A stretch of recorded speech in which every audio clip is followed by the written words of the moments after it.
I don't stand side by side with nobody till I bleed with them first. What did we just see? You probably think this world is a dream come true.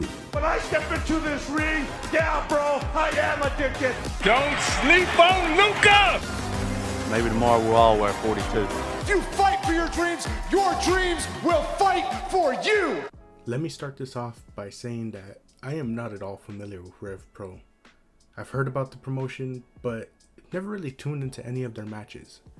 So how did I discover this match? Well, truth be told, I was looking into the Grizzled Young Veterans. I have a video coming out about a series of matches that they had. And so I was looking into more of their work because I was like, you know, I feel like I haven't seen enough of them this year. Let me tune in. And as I was doing my research for matches I wanted to watch from them, I stumbled upon the fact that they had a match against Subculture, Mark Andrews and Flash Morgan Webster for Rev Pro. I saw that this match had happened on their Revolution Rumble show that took place on March 31st. And so I went to check out the card to see, you know, hey, maybe there's another match on there that catches my eye. And lo and behold, I saw the following: Dani Luna versus Alex Windsor in a dog collar match. I know of Dani Luna because of her work with Subculture, but other than that, I don't really know too much about either competitor. So I was excited for a match like this, mainly because you rarely see women get a stipulation like this. However, at the same time, I know how this industry is. I'll explain more in the ending, but knowing that many times the women aren't allowed to go to the extent that their male counterparts are, I tried to tame my expectations going in. Little did I know that these two women were going to have a match that truly personified violence.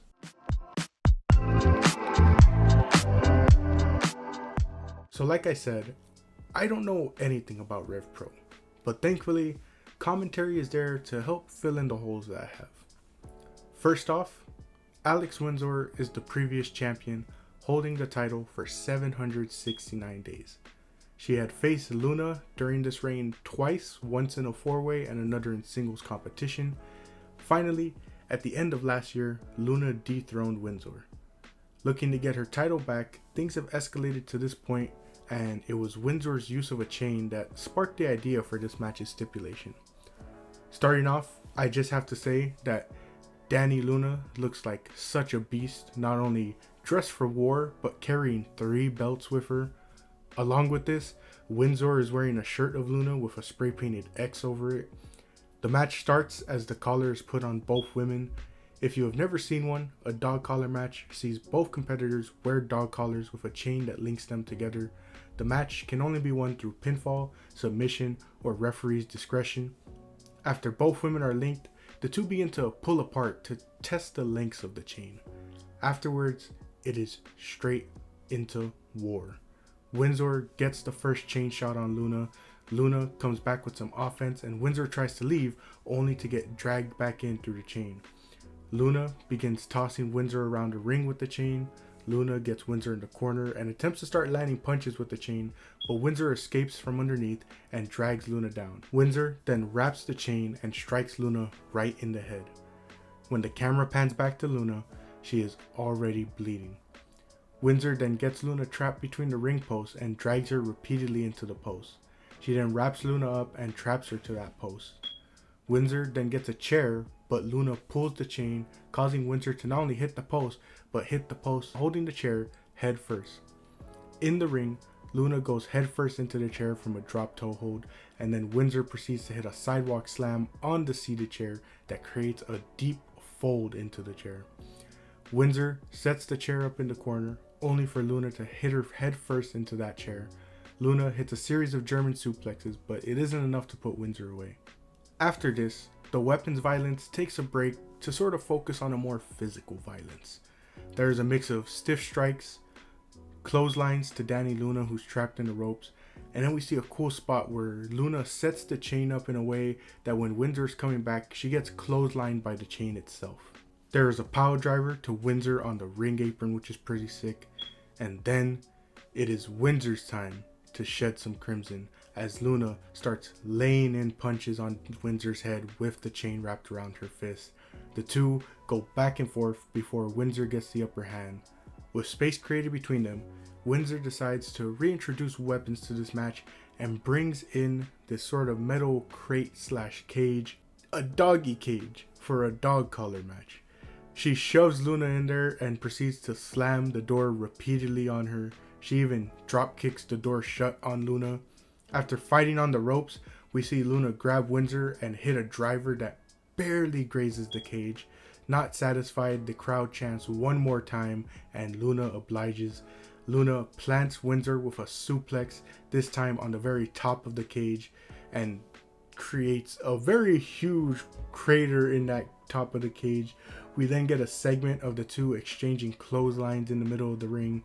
It is here that I have to say props to Rev Pro for their unique camera work. I don't know what type of cameras they have, but there are various spots like this one where they have like a unique camera setup and a camera angle that makes it look super enhanced and makes it just look real nice. Getting back into the match, Windsor gets Luna locked into a sharpshooter. Windsor pulls the chain simultaneously to choke her. We then get this great visual of a bloody Luna fighting on, and she's able to get out of it and get the crossface on Windsor. Similar to Windsor, she uses that chain as well. However, Windsor's able to break the submission by turning it into a pin attempt, forcing Luna to break the hold. Windsor gets caught on the outside and Luna proceeds to choke the life out of her. Think about Hangman and Moxley last year. She proceeds to choke the life out of Windsor before getting her on the ropes and suplexing her back into the ring. Not wasting any time, Luna gets Windsor up for the lunar landing and retains her title. As the commentator beautifully puts it, Dani Luna would not die.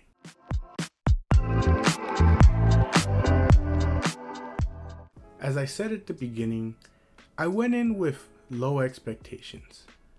I don't want this to sound like, a shade or a dig at these people, but I remember last year TNA did a dog collar match between Masha Slamovich and Killer Kelly.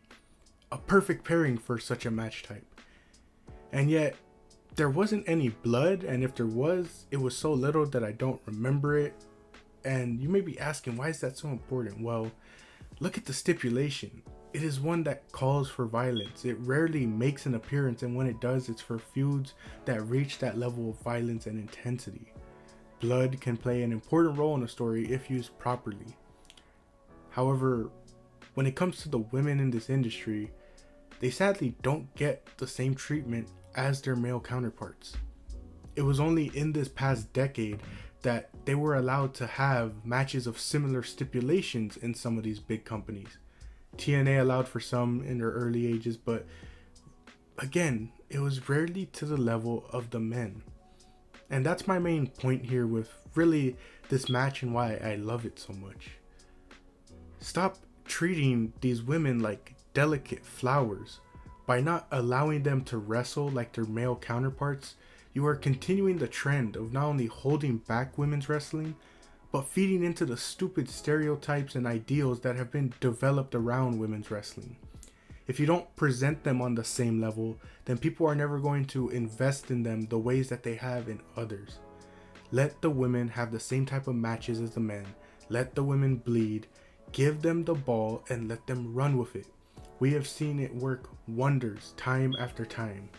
Julia and Tom Nakano amplified the intensity of their feud when Julia left Tam a bloody mess at the press conference. Utami Hayashishita elevated the emotions of the cage match by sporting a crimson mask as she fought valiantly for her faction. Becky Lynch, arguably one of the biggest, faces in women's wrestling, was literally made into who she is today off a punch that left her bloody but looking like a damn star.